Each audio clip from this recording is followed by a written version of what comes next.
If you have ever filled out a job application and under skills you put action figure posing, well, then you are a true collector, because God knows you definitely don't need action figure posing skills to be like an engineer or something. You probably don't need action figure posing skills for any job for that matter. But anyways, in today's video, I thought that we would take a look at some of the older Marvel Legends sets that Hasbro has released and see how they're doing in the third-party market. Are they still affordable? Are they still easily obtainable? Or are they so expensive that you literally have to sell your kidney to buy one of these? And then I thought that we would round out the video by talking about what we could see in the foreseeable future from Hasbro. What other Marvel Legends sets could they release, and which ones do we actually want to see in modern day? Some of these have already been released, or a number of these figures have been released, but not in a set. We know that Hasbro loves doing it because I'm sure that they save on shipping and things of that nature. It's probably just easier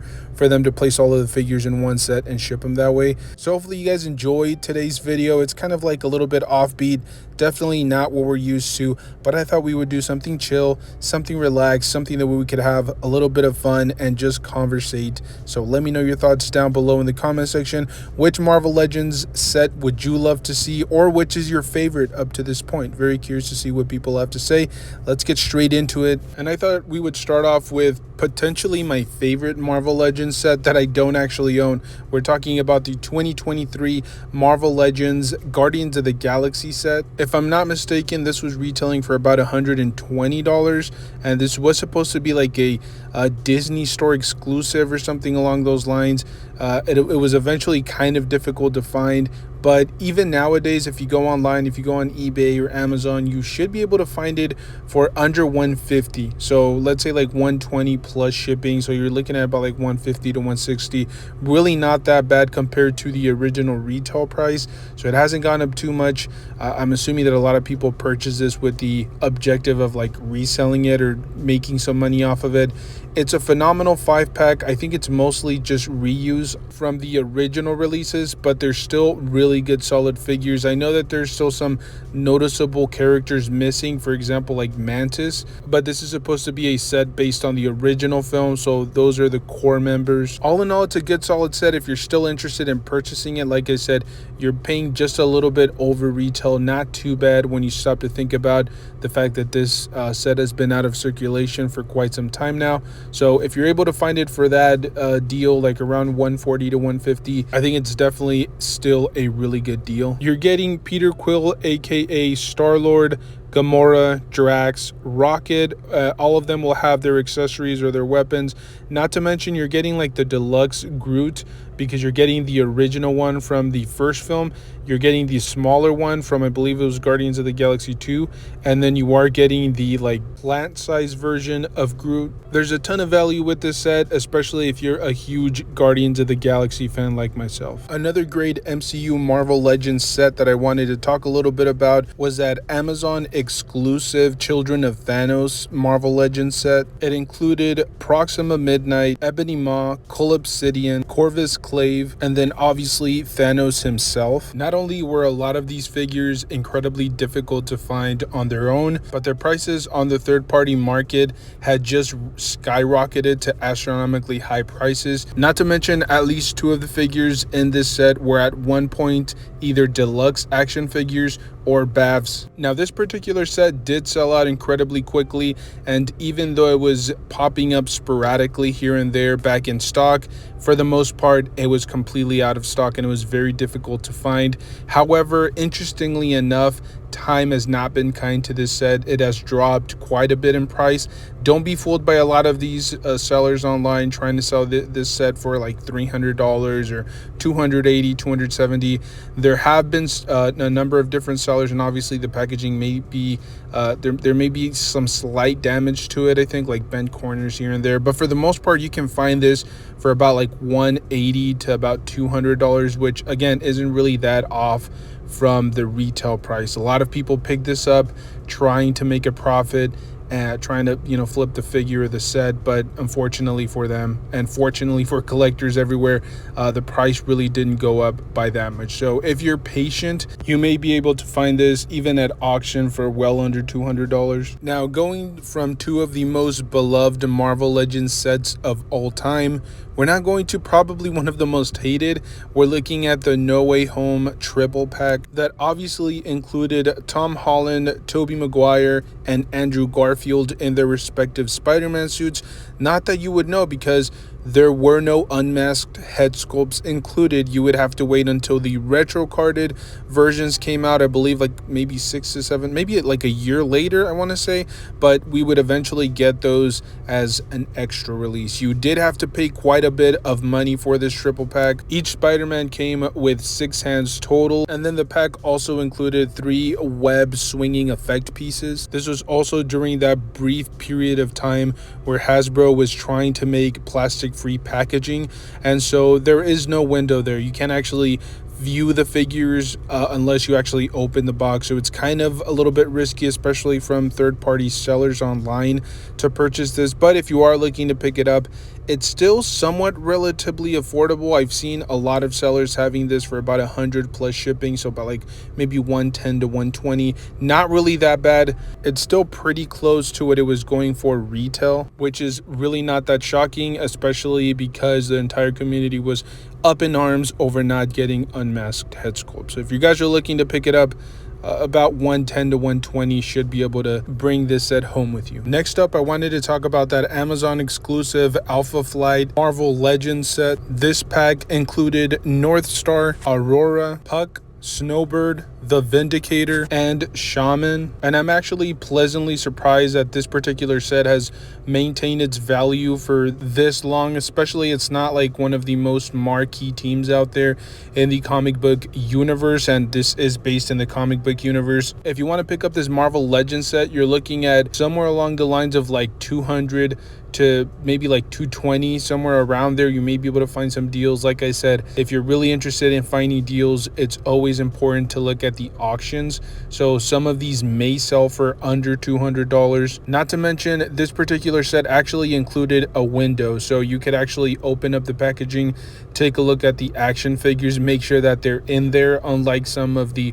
older figures, or newer I should say, that had the plastic free packaging, which was never really good for inbox collectors. Now, before we move on to talk about what we could see potentially in the future from Hasbro, I wanted to talk about one last Marvel Legends set, and that is the X-Men Villain 5-pack, which I continue to see on sale and clearance at different multiple stores. I've seen quite a few people on social media pick them up from either like Ross or Ollie's, and if I'm not mistaken, they're getting picked up for about $25, which is brutal and clearly insane to be able to pick up a set like that for $25.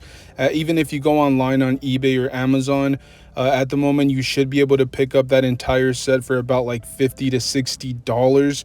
It's crazy, it's insane, but it is what it is. The market has dictated that this particular set just isn't as valuable as the rest of them. And I can definitely see why a lot of the villains or characters in this particular box set are incredibly obscure, or I should say it's really obscure if you don't really read comic books. If you're basing yourself off only like films and live action adaptations or even animated series, then you definitely wouldn't be as familiar with these particular action figures as most of the community. But as I said, they've dropped incredibly low in terms of value. You had characters such as Strife, Vertigo, Zero, Pretty Boy, and Random. I will say I am definitely not one to complain about scalpers because, free market, everybody can buy whatever they want. But it is incredibly sad to see these already being scalped online. A lot of people probably picked these up for about $30 with tax included, and now they're going online to try to double their money. I see a lot of the sales going for about $60 to $70. But before you let boogers and tears run down your beardy face, let's talk about something a little bit more upbeat. Let's talk about what we could potentially see from Hasbro in the foreseeable future in terms of Marvel Legends action figure sets. And the first one that I wanted to talk about, I guess, could work on two different levels. You could have a comic book version of the Defenders, but the one that really gets me more excited is the Netflix universe Defenders. Arguably, at least in my personal opinion, both Daredevil and Punisher are the two best Marvel live action projects that we have ever received, and that's including all of the films. I probably prefer season 1 of Daredevil over Endgame, which is quite a big statement. I am probably one of the biggest Endgame fans, as well as Infinity War, but there was just something really special about that Marvel Netflix universe, and we could potentially see a lot of those figures in a set of some kind. Let's not forget, both Punisher and Daredevil in the third-party market have seen astronomically high prices. I believe maybe they've settled recently, but I do believe at their height, both of them were worth well over $100. If I'm not mistaken, they were a part of that Build-A-Figure Man thing. We could receive a Luke Cage, a Punisher, a Daredevil, an Iron Fist, and a Jessica Jones, and then maybe for good measure you could throw in an Elektra from the live action Daredevil series. They could re-release the exact same figures, the head sculpts, the weaponry, the accessories.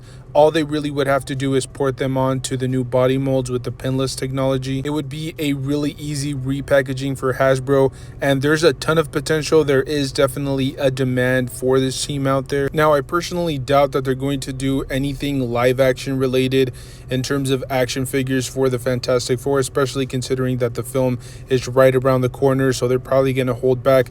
But the hype for the Fantastic Four universe is really high, and so I think this would be a perfect opportunity for them to really capitalize on that. Maybe re-release some of those old school classic iterations. I know we've received a plethora of different versions of the Fantastic Four, but I think it's time for us to get like the decisive look for these guys. And again, similar to the Defenders, they would have that seamless tech, the pinless articulation, double lap crunch, all that good stuff. Or if they wanted to give us a 2005 version of these action figures, you know, back in the day when Chris Evans was the Human Torch and Jessica Alba was Susan Storm. And I know obviously the film as a whole definitely did not garner great reviews, but I definitely believe that over time, as decades have gone by, people have learned to kind of appreciate the film a little bit more, and there is definitely somewhat of a cult following. The last pack that I could see Hasbro rolling out within the next few years definitely has to be the Young Avengers. Let's not forget, Kang is actually a very integral part of that entire storyline. And well, if Disney continues with the whole Kang storyline, this particular set would make perfect sense, especially considering they've already introduced some of the characters in live action adaptations.